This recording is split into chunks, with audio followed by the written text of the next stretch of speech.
Shakespeare के द्वारा 1590 में लिखे सोनेट में एक जो है 138 और सोनेट 29, ये दो हम लोगों को पढ़ना है अपने सिलेबस में।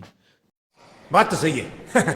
तो इसके अनुसार चलिए आज हम लोग 29 तो पहले पढ़ चुके हैं, वीडियो अपलोड है, आप देख सकते हैं। 138 जो है हम लोग पढ़ते हैं। इसमें द एक उसकी जो शेक्सपियर की जो प्रेमिका है द डार्क लेडी, उसको लेकर के उन्होंने ये लिखा है। अब ये डार्क लेडी कौन है? कोई कहता है उनकी पत्नी है, लेकिन उन्होंने ये कहीं भी नहीं कहा है कि ये सभी चीज़ें उनकी पत्नी के लिए लिखी हुई है। तो ये एक अज्ञात महिला है जिसके लिए उन्होंने अपने सोनेट को लिखा है, उसमें उनके और डार्क लेडी के बीच के रिलेशन को व्याख्या किया है। आइए हम लोग इस वीडियो में सोनेट 138 के मीनिंग को समझने का प्रयास करते हैं। व्हेन माय लव, होता क्या है कि जो कविताएं होती हैं उसमें लिखा हुआ शब्द रहता है कुछ और उसके पीछे की भावना कुछ और होती है। तो हम लोग उसी भावना को समझने का प्रयास करते हैं। When my love swears that she is made of truth, जब मेरा प्यार ये कसम खाता है कि मैं सच्ची हूँ, ईमानदार हूँ। यही नहीं, अभी और सुनिए। मेड ऑफ ट्रुथ कहने का मतलब है ईमानदार, मतलब मैं सच हूँ, मैं ईमानदार हूँ, मैं तुम्हें चीटिंग नहीं कर रही हूँ, धोखा नहीं दे रही हूँ। I do believe her though I know she is live, मैं उस पर विश्वास कर लेता हूँ ये जानते हुए भी कि वो मुझसे झूठ बोल रही है। आप में से भी कई लोग होंगे जो हो सकता है रिलेशनशिप में होंगे किसी के साथ। तो आप या आपका जो पार्टनर है वो हो सकता है कि आपके सामने कुछ और होगा और पीठ पीछे कुछ और करता होगा, लेकिन फिर भी आप उस पर, मतलब प्यार इस प्रकार होता है कि जानते हुए भी सब कुछ, फिर भी वो आप उस पर क्या कर लेते हैं, भरोसा कर लेते हैं। कई बार तो ये जान करके भी वो मुझे धोखा दिया है, फिर भी लोग अपने पार्टनर के पास गिरते हुए पहुंच जाते हैं। तो यहाँ पे यही कह रहा है कि मैं जानता हूँ कि वो मुझसे झूठ बोल रही है, कि वह ईमानदार है, लेकिन फिर भी मैं उसकी बातों पर विश्वास कर लेता हूँ। That she might think me some untutored youth, ऐसा इसलिए क्योंकि वो मुझे सोचती है, वो मेरे मुझे क्या सोचती है, एक अनट्यूटर्ड यूथ, मतलब एक अशिक्षित युवा। अशिक्षित यहाँ पे कहने का मतलब है नासमझ समझती है। Unlearn in the world's false subtleties, यानी कि वो मुझे ये मानती है कि मैं इस दुनिया को अच्छे से नहीं जानता हूँ, ऐसा वो सोचती है। वो मुझे एक नासमझ भोला भाला इंसान समझती है जो दुनिया के जो तौर तरीके हैं, चाल चलन है, उसको नहीं समझ पा रहा है, ऐसा वो मानती है। ठीक है।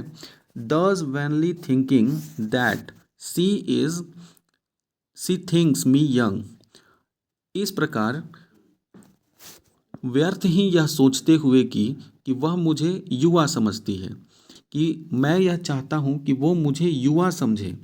ऑल दो she knows my days are past the best, हालांकि वह जानती है कि मेरे जो अच्छे दिन हैं वो बीत चुके हैं, धीरे धीरे मैं बुढ़ापे की तरफ बढ़ रहा हूँ।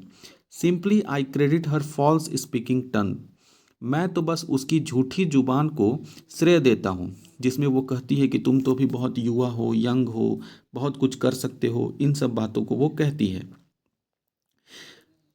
ऑन बोथ साइड दस इज सिंपल ट्रुथ सप्रेस्ड, और इस प्रकार दोनों ओर से जो सच है उसको दबा दिया जा रहा है। सप्रेस्ड मतलब दबाना, छुपाना, तो वो भी मुझसे छुपा रही है। ठीक है, जो वो पीठ पीछे मेरे, जो भी इसमें कहा जा रहा है कि पीठ पीछे वो जो भी कर रही है वो मुझे नहीं बता रही है, मतलब मेरे प्रति ईमानदार नहीं है। और मैं भी उसे अपनी उम्र के बारे में नहीं बता रहा हूँ कि मैं अब बूढ़ा हो चुका हूँ या बूढ़ा हो रहा हूँ। ठीक है, मतलब उम्र बढ़ते जा रहा है, तो दोनों ओर से सच को छुपाया जा रहा है। But where ever say she not she is unjust, परंतु वह क्यों, मतलब अब यहाँ से जो है वो जो शेक्सपियर है वो यहाँ पर जो कवि हैं वो यहाँ सवाल पूछना आप शुरू किए। पहले वो बताए हर चीज़ के बारे में कि दोनों के रिलेशन के बीच में क्या क्या अंतर है। अब यहाँ पर वो क्या किए हैं कि सवाल पूछ रहे हैं। But wherefore says she is unjust. लेकिन ऐसा क्यों नहीं होता कि वह कह देती है कि वह अन्यायी है, मतलब वो गलत कर रही है। ऐसा क्यों नहीं है कि वो बता दे रही है कि अनजस्ट, वो ठीक नहीं कर रही है। एंड वेयर फोर से not I that I am old, और मैं ये क्यों नहीं कह दे रहा हूँ कि अब मैं बूढ़ा हो चुका हूँ। O love's best habit is in seeming trust, और प्यार की सबसे अच्छी आदत तो यही है, सीमिंग ट्रस्ट, मतलब भरोसा का दिखावा करना। भरोसा है चाहे नहीं, लेकिन फिर भी दिखावा कर रहे हैं। यही प्यार की सबसे अच्छी खूबी है। And age in love, love not to have year told, और कहा जाता है प्यार की कोई उम्र नहीं होती है। तो यही कह रहा है कि प्यार में जब आप प्यार में होते हैं तो उम्र का पता नहीं चलता है। ठीक है, तो यहाँ पर यही बात बताया जा रहा है कि वो क्यों नहीं कह देती कि वो मेरे साथ ईमानदार नहीं है। मैं क्यों नहीं कह देता कि मैं उसके साथ ईमानदार नहीं हूँ, मैं उसके साथ सच नहीं बोल रहा हूँ कि मैं अब बूढ़ा हो रहा हूँ, यंग नहीं हूँ, यूथ नहीं हूँ। ठीक है, तो इसमें कह रहे हैं कि प्यार की कोई उम्र नहीं होती। लास्ट पंक्तियाँ जो हैं, दो पंक्तियाँ जो होती हैं उसे कपलेट कहते हैं। तो लास्ट की पंक्तियों में ये कवि कह रहे हैं कि therefore I lie with her and she with me, इसलिए मैं उससे झूठ बोल रहा हूँ और वो मुझसे झूठ बोल रही है। I am sorry, Babu. And in our faults my lies will we flattered be, और हमारे जो दोस्त हैं वो झूठ बोलकर एक दूसरे की हम लोग चापलूसी करते रहते हैं, एक दूसरे के साथ रहते हैं। तो इस प्रकार अपने रिलेशन को डार्क लेडी के साथ दिखाया गया है।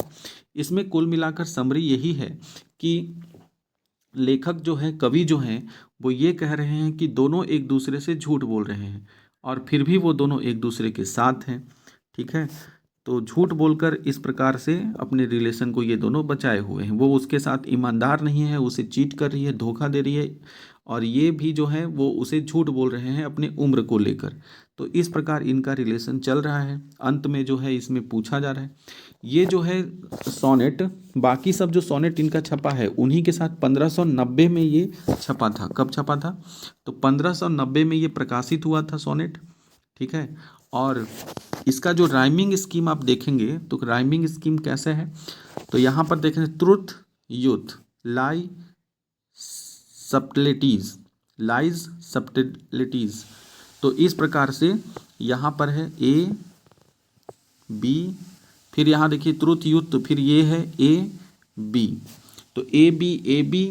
उसके बाद फिर अगर हम आगे देखें इसमें तो यंग, टंग, बेस्ट, सप्रेस्ड, यानी कि सी डी के रूप में दिख रहा है आपको। अगर इसे सी देते हैं तो ये डी देते हैं, फिर यंग टंग तो फिर सी आ गया तो डी आ गया। तो ए बी सी डी। और यहाँ देखिए जस्ट, ट्रस्ट, ओल्ड, टोल्ड, यानी अगर इसमें हम लोग देखें ई एफ और फिर जस्ट तो ट्रस्ट, तो ई भी ई है और ये हो गया एफ। अगर इसमें हम लोग बात करें मी बी तो जी जी, दोनों सेम है, तो यानी इसके अगर हम देते हैं तो जी जी के रूप में ये दोनों है। तो यहाँ rhyming scheme A B C D E F G G के रूप में दिख रहा है। तो आई होप कि वीडियो पसंद आया होगा। इससे मिलता जुलता प्रश्न जो है अगले वीडियो में लेकर के आपके सामने रहेंगे। 8 मिनट में जो है हम लोग कर लिए हैं। अगर आप इसी प्रकार LT ग्रेड या किसी भी टीचर एग्जाम के लिए तैयारी करना चाहते हैं, इंग्लिश का कंप्लीट कोर्स, तो आप मेरे चैनल्स को अभी से सब्सक्राइब कर लीजिए। इसमें सारा जो है वो वीडियो इंग्लिश का हम डालेंगे। धन्यवाद।